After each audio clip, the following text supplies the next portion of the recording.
BJP के जो स्थानीय सांसद हैं तापिर गाओ, वो भी यही बात कह रहे थे। वो कहीं ना कहीं कांग्रेस की पुरानी सरकारों के कामकाज को कटघरे में खड़ा करते हुए नजर आए और ये बताते हुए नजर आए कि ये तो पुरानी सरकारों का पाप है जिसे हमें झेलना पड़ रहा है। और मुझे लगता है वही बात जो है ये आगे बढ़ रही है जेपी नड्डा के इन ट्वीट्स के जरिए। जी हाँ, बिल्कुल। देखिए, इस मामले में फिलहाल बीजेपी अध्यक्ष का जो कहना है वो यही है कि जो विरासत में हमें मिली है, मतलब क्या है कि 1959 से उस जमीन पर जिस जगह के सैटेलाइट इमेजेस आए हैं कि चीन ने वहां पर गांव बसाए हैं, 101 घर बनाए हैं, वो 1959 से ही चीन के कंट्रोल में है। ये अलग बात है कि उस पर हम अपनी दावेदारी कर रहे हैं, लेकिन फिर वही बात है समीर, अगर लार्जर पिक्चर में देखें तो चीन का मुकाबला करने में भी हम एकजुट नहीं है। अगर 1959 से उस जमीन पर चीन का कंट्रोल है तो चलिए ठीक है, लेकिन क्या पैंगोंग त्सो इलाके में फिंगर 4 से फिंगर 8 के बीच जो चीनी अतिक्रमण हुआ है, जो पिछले साल अप्रैल 2020 में स्टेटस को अदला बदली हुई, क्या वो नेहरू की विरासत है? उसको लेकर सरकार क्या कहेगी? तो कुल मिलाकर यह है कि यहाँ पर जरूरत यह थी कि सत्ता और विपक्ष दोनों मिलकर चीन का मुकाबला करते, न कि आपस में आरोप प्रत्यारोप करते। अगर इतिहास में हमने कुछ जमीन दे दी है तो इसका यह मतलब नहीं है कि मौजूदा स्थिति में भी चीन को स्टेटस को बदलने के लिए दे देंगे।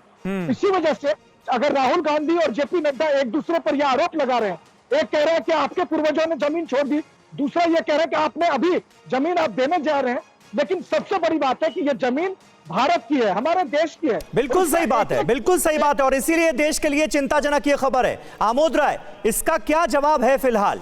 अगर मान लीजिए कि सालों पहले चीन ने हमारी जमीन पर कब्जा कर लिया, 50-60 किलोमीटर वो अरुणाचल प्रदेश की सीमा के अंदर घुसा है, तो अब क्या वो निर्माण अगर करता है वहां पर चीन, जैसा कि अभी किया गया कि पूरी बस्ती बसा ली गई, तो कोई कुछ बोले ना, सवाल ना उठे?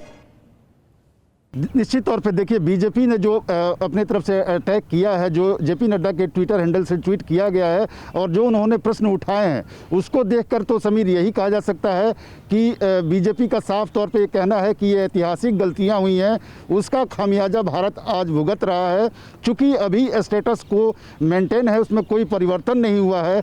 बीजेपी की जब से सत्ता है दिल्ली में, जब से बीजेपी केंद्र सरकार में स्थापित है, तब से कोई ज़मीन चाइना ने कब्जा नहीं किया। ये एक तरह से इस पूरे ट्वीट का सार अगर कहें तो है। लेकिन साथ ही मैं समीर आपको ये भी बताना चाहूँगा कि उस राजनीति से अलग इस ट्वीट में ये भी कहा गया है कि आप देश के खिलाफ जो मुहिम चल रहा है उसमें आगे बढ़कर हिस्सा ले रहे हैं। उन्होंने फार्मर इश्यूज पे भी घेरा है कांग्रेस को, उन्होंने जल्लीकट्टू के मुद्दे पर भी घेरा है राहुल गांधी को कि आप की सरकार ने वहाँ पे प्रतिबंध लगाया था। जयराम रमेश तब पर्यावरण मंत्री थे, उन्होंने प्रतिबंध लगवाया था, और आप जो है वहाँ जल्लीकट्टू में हिस्सा ले रहे हैं। तो ये डबल स्टैंडर्ड क्यों है? आखिर कब कांग्रेस अपना रवैया सुधारेगी और ठीक करेगी? तो ये एक तरह से आरोप प्रत्यारोप शुरू जरूर हो गया है। लेकिन चाइना का जहाँ तक विषय है, चाइना वाले विषय पर उनका साफ साफ कहना है कि ये ऐतिहासिक गलतियां है, अभी कोई इसमें नया चीज नहीं हुआ है।